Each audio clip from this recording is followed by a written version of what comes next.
நீங்க ஈயசெம்புன்னு சொன்னீங்கல்ல, இப்போ இதுதான் அந்த ஈயசெம்பு. நீங்க வந்து இதுல சொன்னீங்க இல்லையா, ஈயசெம்புல ரசம் வச்சு அவ்வளவு டேஸ்டா இருக்கும்னு.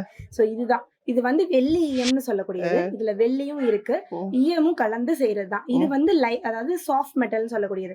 இத வெறும் சட்டியை அடுப்புல எடுத்து வச்சிட்டோம்னா நம்மளுக்கு இது ஃபுல்லா மெல்ட் ஆயிடும் இல்லையா?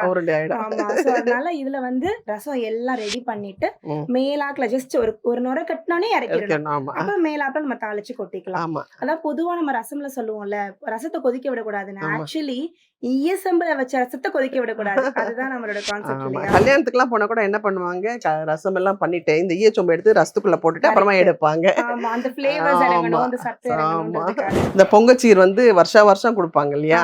அப்ப இந்த பொங்கப்பானை வந்து கண்டிப்பா நம்ம வீட்டுல இருக்கும். அப்ப நாங்க வந்து அங்க காரைக்குடில இருந்து எடுத்துட்டு வந்தேன். அப்ப தூக்கிட்டு வரும்போது ரொம்ப கஷ்டமா இருக்கு. இப்ப பாத்தீங்கன்னா எங்க ராஸ் குக் வேர்லயே இருக்குது. நேரா வந்தா பொங்கப்பானை எடுத்துட்டு போய் என் பொண்ணுக்கெல்லாம் கொடுக்கலாம். கண்டிப்பாங்கம்மா. இதுல பொங்கப்பானையிலே நம்ம கிட்ட வந்து ஒரு அட்வான்டேஜ் என்னன்னா, we have a huge variety. அதாவது நம்ம கிட்ட இந்த ஒரு 250 கிராம்ஸ் பண்ணக்கூடியது. ஒரு 200 கிராம்ஸ் வந்து 250 கிராம்ஸ் ரைஸ், ரா ரைஸ் போட்டு இல்ல நம்ம செஞ்சுக்கலாம். அந்த குவான்டிட்டில இருந்து நம்மளுக்கு ஸ்டார்ட் ஆகி நம்ம கிட்ட வந்து பாத்தீங்கன்னா நல்ல பெருசா ஒரு 3 கிலோ பண்ற வரைக்கும் நம்ம கிட்ட இருக்கு.